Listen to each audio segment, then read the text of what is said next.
What do you guys need to improve upon going into this week so you can not have as many guys in your face every time you try and drop back and throw the ball? I think we just got to come back to work, get better as a group. I don't think it was any one particular position. Like I said after the game, I don't think that I did a great job helping the guys up front out. I think, I didn't sit in there maybe as long as I should. I didn't move the way I should have in the pocket. I think, it's just a group effort. You win as a team, you lose as a team, and we'll come back to work just like we did yesterday. We'll get better, and we'll put a better showing out there on Saturday.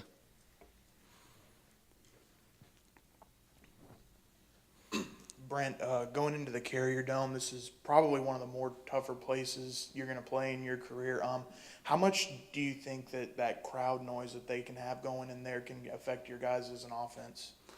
I don't think we worry too much about the crowd noise. It is a tough environment, but we've played in some really tough ones over my years. Playing at Alabama, and then playing in the Dome at UTSA. We know it gets loud in the Dome, and we're going to have a plan to, be able to battle that and make sure we'll be able to execute and ensure that that's not a factor in our success.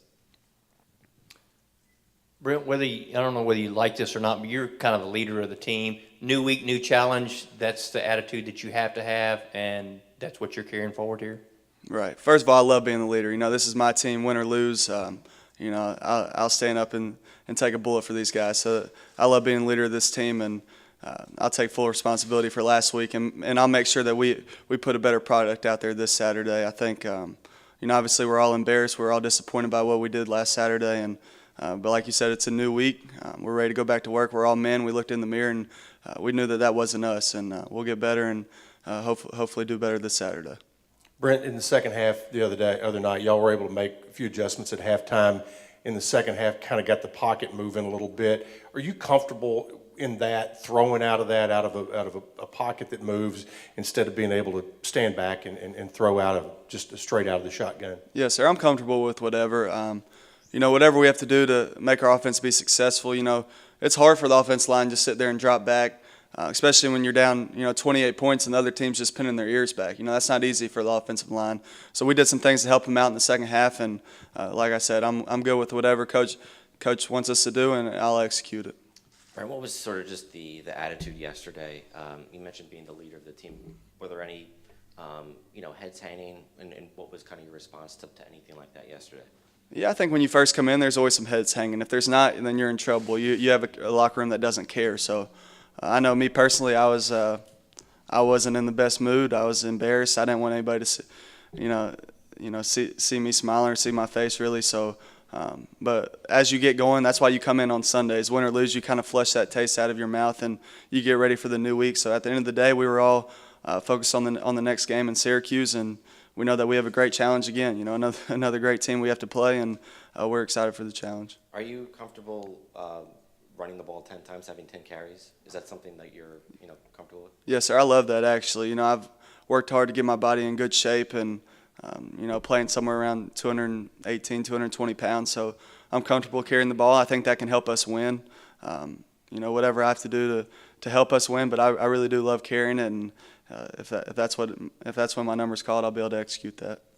What do you expect to see, and what have you seen on tape from Syracuse's defense? They're really good. They're really aggressive.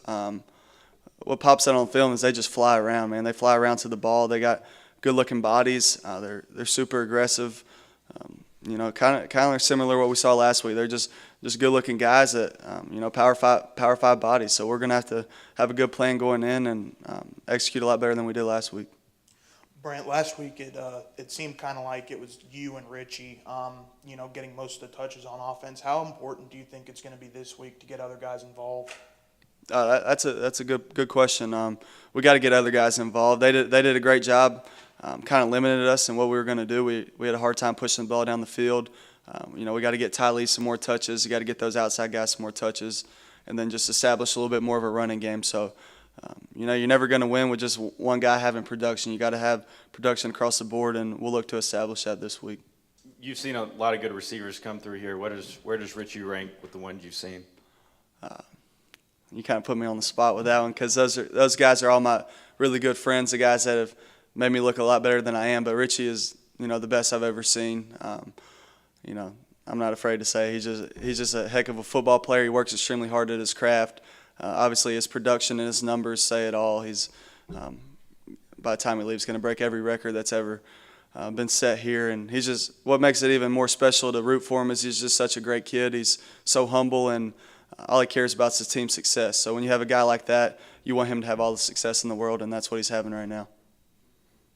DJ, obviously, last week you guys gave up quite a few passing yards, and you have another great passing attack that you have to prepare for on Saturday. What are you guys preparing for? What are you guys looking at Syracuse, and what makes them so successful? One thing that made them successful is how fast they go, their tempo. We're going to have to get the calls quick, make our checks, and we have to clean up the MAs that we had last week. It could be just one step or our eyes in the wrong place. We have to clean that up this week. How encouraged were you by just the way the defense was sort of able to adjust in the middle of the game last week on Saturday? You know, just with having those 3 first possessions not go your way. You know, after that, the defense did clamp down a bit. What adjustments were you able to make, and were you happy with just the way the defense responded after, you know, allowing 3 touchdowns to start the game? I think we just calmed down after that. When we first went out there, we was a little bit too high on emotion and stuff, so we calmed down, and we was able to actually play football. We put our eyes in the right place. Our steps was better. We didn't have as many MAs. We had some, like in the second half on that long touchdown pass. We had an MA on that one. But for the most part, it was just us. And, you know, when it comes to rhythm, do you think that was sort of established as the game went on, and how important is that for this defense? You know, looking at what happened last week, it seems like as the game went on, the defense got stronger. It's important for us to start fast. Last week we started really slow, so we got to come out focused. I think it starts in practice. It started yesterday. Yesterday we came out with a focused mindset. We was ready. We was down at first, but after we watched the film, we realized it was a couple plays here and there that we could have made. Maybe one step away from a sack, something like that could have changed the game. DJ, you guys still seem very improved, in particular against the run. Tell us what are the things that have been brought to the table this year that have helped you guys be more successful, in particular against the running game? The linebacker, we're just playing more downhill. Instead of side to side, we're playing more downhill, and the defensive line really got penetration on the run, and we was physical on the pulls and stuff. So, like Chris Melton, really physical on the pulls. I really like that out of him. DJ, with as up-tempo of an offense as Syracuse runs, as far as you guys getting set up and making adjustments pre-snap, how difficult can that make it for you guys to, you know, get into the defense that you need to be in before they snap the ball? It's difficult at times, but we go against one of the best spread teams in the country. They always no huddle, and at first during camp they was going no huddle. It was hard for us to get the calls, but as camp went on, we just got used to it, and it was just like we was clicking. We was all on the same page, making checks and calls, no matter how fast they was going. So we just have to keep that up this game. It's gonna be hard just because it's a different environment, different tempo, but it's something that we can adjust to. DJ, your defensive coordinator, has a little bit of a history with this week's opponent.